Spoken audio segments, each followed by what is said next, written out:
Good morning दोस्तों, आदर्श mathematics channel पर मैं विक्रम कुमार आपका स्वागत करता हूं। अभी हम देखेंगे पीजी कोर्स का टॉपिक जो फर्स्ट सेमेस्टर में बिहार यूनिवर्सिटी में है। ऐसे अलग अलग यूनिवर्सिटी में अलग अलग सेमेस्टर में डाल दिया गया है, लेकिन बिहार यूनिवर्सिटी के फर्स्ट सेमेस्टर का टॉपिक है Jordan holder theorem for finite group. Finite group के पर जॉर्डन होल्डर थ्योरम पूछता है, इसी का हम देखेंगे। अगर यह वीडियो अच्छा लगे तो लाइक, सब्सक्राइब और दोस्तों के साथ शेयर कर दीजिएगा।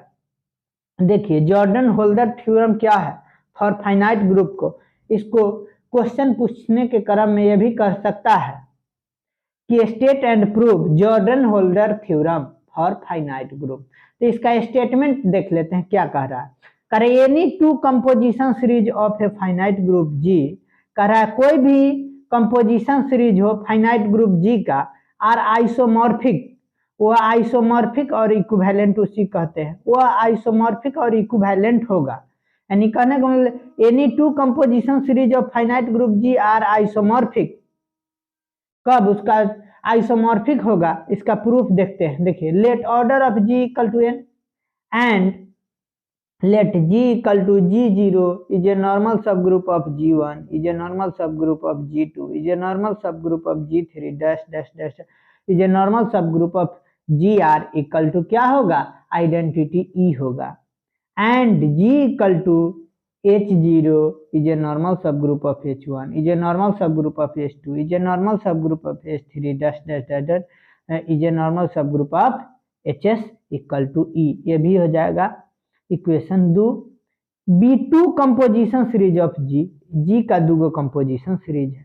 टू प्रूव दैट, हमें प्रूव करना है we shall apply induction hypothesis on order of G. हमको क्या प्रूव करना है, the induction hypothesis on order of G. इसके आगे देखते हैं, इफ n इक्वल टू 1, अगर n इक्वल टू 1 मान लेते हैं देन g इक्वल टू ई हो जाएगा। अगर n इक्वल टू 1 हो गया तो सब क्या हो जाएगा, सब e के बराबर हो जाएगा। अच्छा, in this case theorem is trivially true, तो यह थ्योरम क्या हो जाएगा, ट्रिवियली ट्रू है।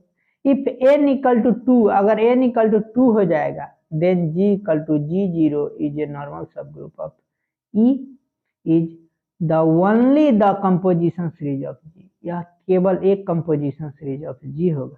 नाउ सपोज दैट, हम अब मानते हैं, सपोज करते हैं। Now suppose that order of G equal to n greater than 2 and let the above result be true. अब मान के चलते हैं कि ऐसा रिजल्ट जो होगा वह ट्रू होगा। कब, for all groups of order less than n, जब उसका ऑर्डर लेस देन n होगा, n से कम होगा। देयर आर टू केसेस, इसमें दो केस अप्लाई होगा।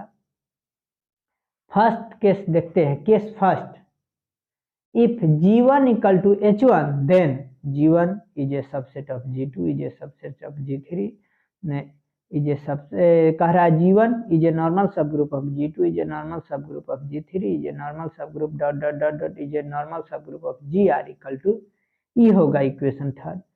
and G1 equal to H1 is a normal subgroup of H2 is a normal subgroup of H3 dot dot dot is a normal subgroup of HS equal to E। E क्या है, identity element है। Equation 4 are two composition series of G1 and order of G1 less than n, so by induction hypothesis the series 3 and 4 and equation 3 and 4 are isomorphic। तब equation 3 और 4 को क्या कहेंगे, isomorphic कहेंगे। thus the length of the 3 and 4 thus the length of 3 is equal to the length of equation 4। Equation 3 और equation 4 का क्या है, लेंथ इक्वल है, which gives r equal to s। इसका मतलब हम कह सकते हैं कि r equal to s है। also g by g1 equal to g by h1, क्योंकि g1 equal to h1 हो जाएगा और r equal to s है। देन also कह सकते G1 by G by G1 equal to G by H1। इसके आगे इसका मतलब हम कह सकते हैं कि hence according the series 1 and equation 2 are therefore isomorphic। इसका मतलब इक्वेशन 1 और 2 दोनों आइसोमॉर्फिक होगा।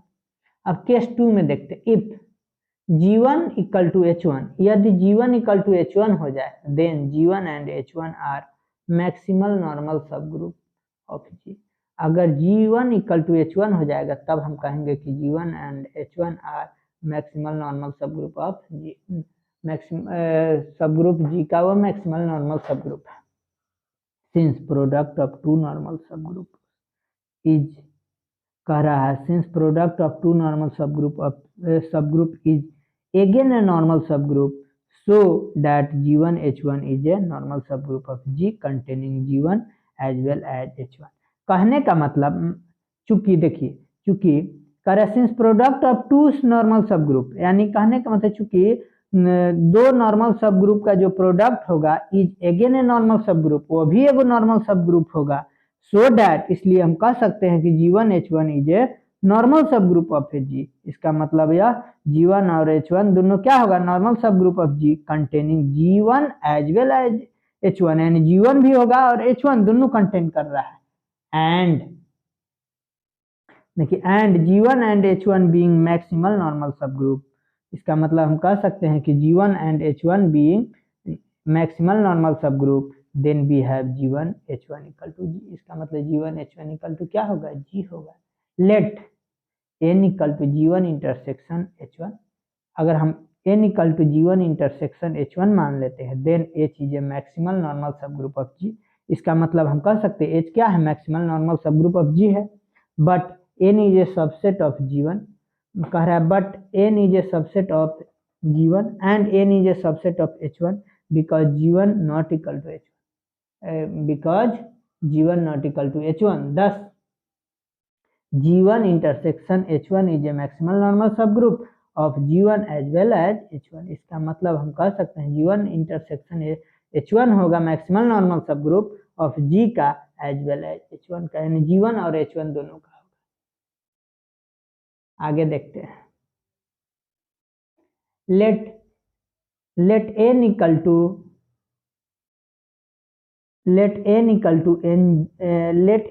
To n0 is a normal subgroup of n1, is a normal subgroup of n2, is a normal subgroup of dot dot dot, is a normal subgroup of nt equal to identity element E है। be a composition series of n, वह composition series of n and consider two composition series, और हम दो composition series को consider करते हैं। G equal to G0 is a normal subgroup of G1, is a normal subgroup of n equal to n0 is a normal subgroup of n1, is a normal subgroup of n2 dot dot dot dot is a normal subgroup of nt। Equation 5 मान लेते हैं। And G equal to H0 is a normal subgroup of H1, is a normal subgroup of n equal to n0 is a normal subgroup of n1, is a normal subgroup of n2 is a dot dot dot dot is a normal subgroup of nt equal to E। ये भी identity element E है, इसको equation 6 मान लेते हैं। Now we claim that the series equation 5 and 6 are composition series of G। Equation 5 का equation 5 and 6 दोनों क्या composition series of G है। For this it is sufficient to prove that G1 by n and H1 by n are simple। इसका मतलब G1 by n and H1 by n are simple, दोनों क्या होगा, simple होगा। Now G1 by n equal to G1 by H1, G1 intersection H1 is a congruence to G1 by H1 equal to G1 by H1, but G1 by H1 is simple, परंतु G by H1 is simple, क्योंकि G by H1 क्या है, simple है। so that G1 by n is simple। इसका मतलब हम कह सकते हैं जब G by H1 is simple so that तब हमको साबित करना होगा G1 by n is simple, ये भी सिंपल हो जाएगा। also H1 by n equal to H1 by G1 intersection H1 is a subgroup of G1 by H1 by G1 equal to G by G1। similarly H1 by n congruence to G by G1।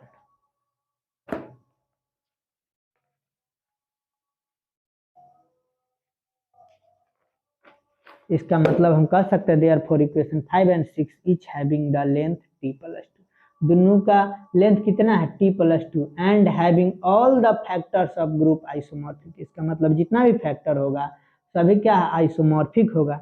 Hence the series 5 and equation 6 are isomorphic. इसका मतलब equation 5 और equation 6 दोनों isomorphic है। Further by case 1 series 1 and 5 are isomorphic. इसका मतलब case 1 में कह सकते हैं equation 5 and equation 1 and equation 5 are isomorphic. So that तब हमको साबित करना है r equal to T plus 2 and again by case 1 series equation case 1 series 2 and series 6 are isomorphic. आगे 1 5 आइसोमॉर्फिक कर लिए, फिर 2 और 6 को आइसोमॉर्फिक कर लेंगे। So that s equal to T plus 2 hence r equal to क्या है, s है। Since the series equation 5 and equation 6 are isomorphic. पहले 1 और 5 आइसोमॉर्फिक हो गया, फिर 2 और 6 आइसोमॉर्फिक हो गया।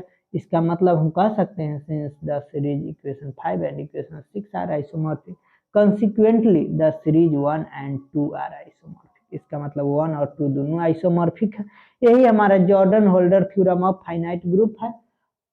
इसका आंसर यही हुआ। अगर यह वीडियो अच्छा लगे तो लाइक, सब्सक्राइब और दोस्तों के साथ शेयर कर दीजिएगा। जय हिंद।